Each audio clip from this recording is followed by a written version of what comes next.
liderança da Terceira Ordem dos Freis Franciscanos, a Igreja da Ordem, o tesouro de fé mais antigo da capital paranaense.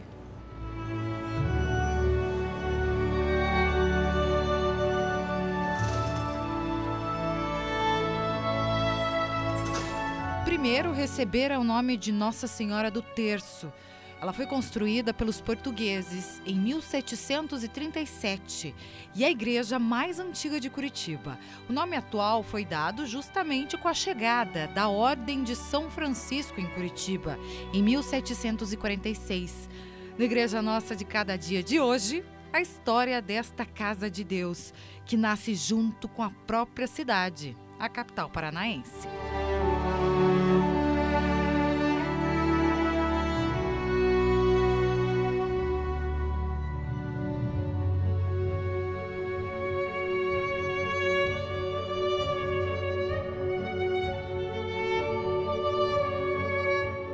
A gente costuma dizer que aqui é um para-raio de bênçãos, né?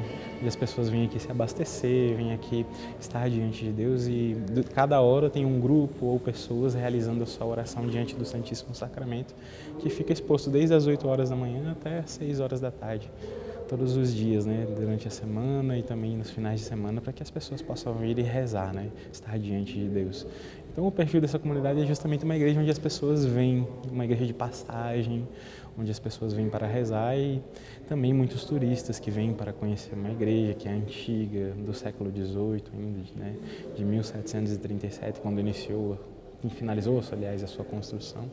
Então, ela chama a atenção pela sua historicidade, claro, né, pela longa data já que ela já vem. Então, vários grupos, movimentos vêm e rezam. Então, é todos os dias mesmo, né? Aí, todos os dias tem texto, tem bênção do Santíssimo, tem hora santa. Então, para aquela pessoa que está passando pela igreja, pode entrar, fazer a sua oração, participar com algum grupo, ou realmente estar em silêncio diante de Deus, né, fazendo a sua adoração.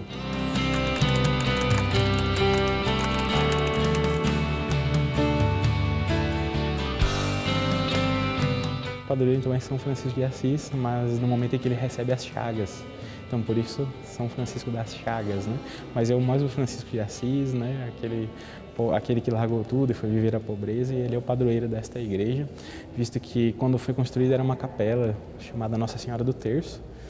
E ainda muito no início foi com a vinda dos franciscanos da Terceira Ordem, né, de São Francisco, vieram e aí começou-se essa espiritualidade a São Francisco e eles ficaram aqui até um bom tempo antes, aí, já no século XX, ficaram muitos anos aqui comandando esta igreja à frente do trabalho aqui.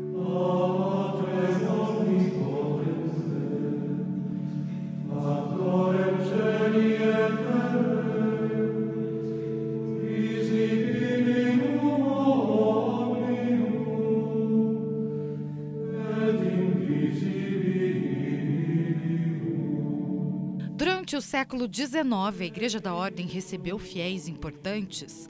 Em 1885, o local recebeu as visitas da princesa Isabel, que depois acabou mandando de presente estes lustres. A torre da igreja é do dia 14 de março de 1883. Dom Pedro II também passou por aqui. No início do século XX, foi administrada pelos padres franciscanos. Foi pelas mãos de Dom Manuel da Silveira Delbo, o então arcebispo de Curitiba, entre os anos de 1950 e 1970, que veio a decisão de que essa seria uma igreja dedicada à adoração perpétua do Santíssimo Sacramento.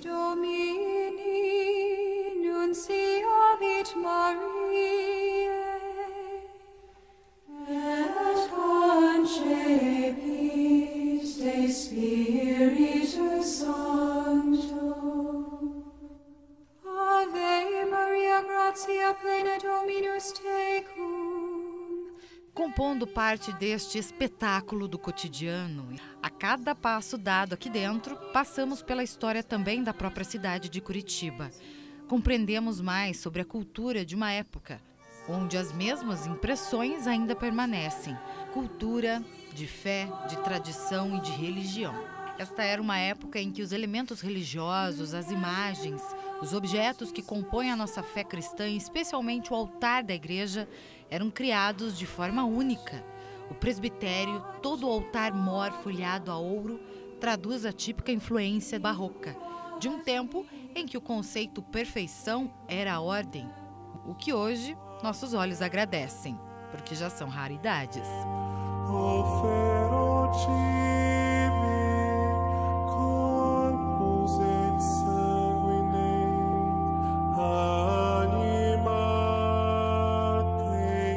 A principal atividade da igreja é a adoração.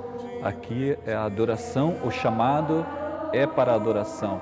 E esse local é o centro da arquidiocese da Eucaristia do Santíssimo Sacramento.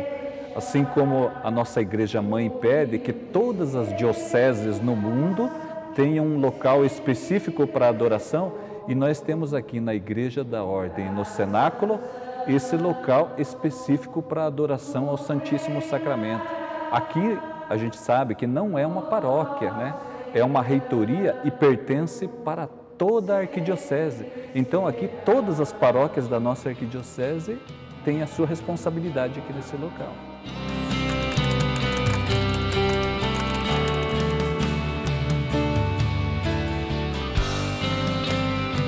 Todos nós temos que conhecer mais a Jesus.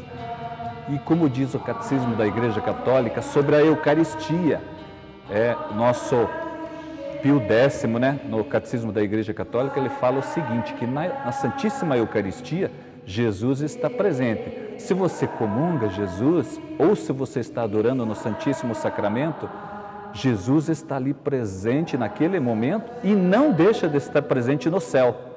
Então, nós saboreamos um pouco do céu nesse momento que nós comungamos ou que estamos em adoração ao Santíssimo Sacramento.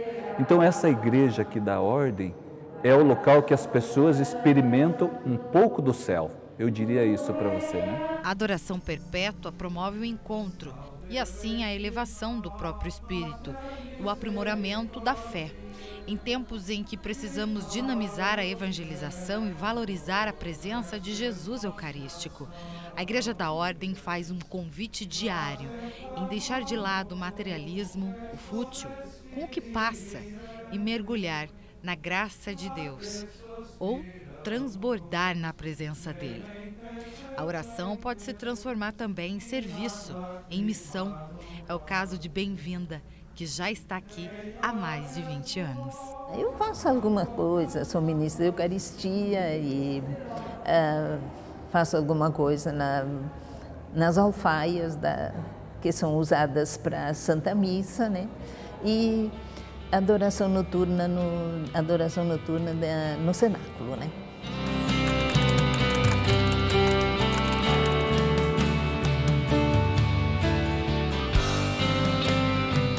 Muito importante e muito bonito esse trabalho de adoração, né? Então eu me dispus para acolher as pessoas que vêm para fazer adoração, principalmente as noturnas, né? Para dar uma oportunidade para que as pessoas venham adorar Jesus. Por dentro, a inspiração é colonial. A imagem de Cristo é típica, barroca, mas as marcas da fé não estão apenas nesta belíssima construção, estão estampadas também na história de cada família, que ajudou a escrever a sequência desta narração. Já são 65 anos celebrando a adoração perpétua ao Santíssimo Sacramento. Ao Monsenhor Luiz Gonzaga Gonçalves, a Igreja da Ordem deve muito pelo árduo trabalho de 20 anos à frente da reitoria. Ele é um testemunho vivo da história desta igreja, não só das paredes que ainda permanecem de pé, mas da própria espiritualidade. Tanto que ele, mesmo com os movimentos já comprometidos, nunca falta adoração ao Santíssimo, especialmente a noturna. Ele fica até às 3 horas da manhã vigiando. O título de Monsenhor é destinado aos padres que se destacam no trabalho pastoral. Jornalista de formação, conhecido como empreendedor, pela Igreja da Ordem e no Cenáculo Arquidiocesano, foram anos de dedicação na evangelização. Hoje ele continua evangelizando com o próprio exemplo de fé. Um homem que também está perpetuando o trabalho e o amor pastoral, que resiste através da oração. Heloína, vendo o cotidiano desta igreja e o vigor, a entrega, o entusiasmo dos antepassados que fazem parte do início de tudo isso, decidiu reproduzir em livro Energia da Fé. Me entusiasmou muito ver a fé desse pessoal que sempre se reuniu, né, em reuniões para, enfim, levar para frente essa fé. E uma das vezes eu escutei o Monsenhor Luiz de Gonçalves, ex-reitor, né, da Igreja da Ordem, na televisão, falando justamente sobre isso, né, a necessidade de perpetuar a fé cristã.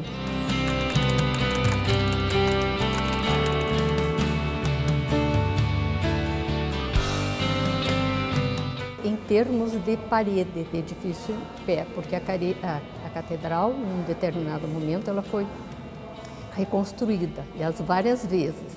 Inclusive, em uma das vezes que a gente conta aqui no livro, que ela foi reconstruída, os paroquianos começaram a participar das cerimônias, das missas, aqui na Igreja da Ordem e depois na Igreja do Rosário.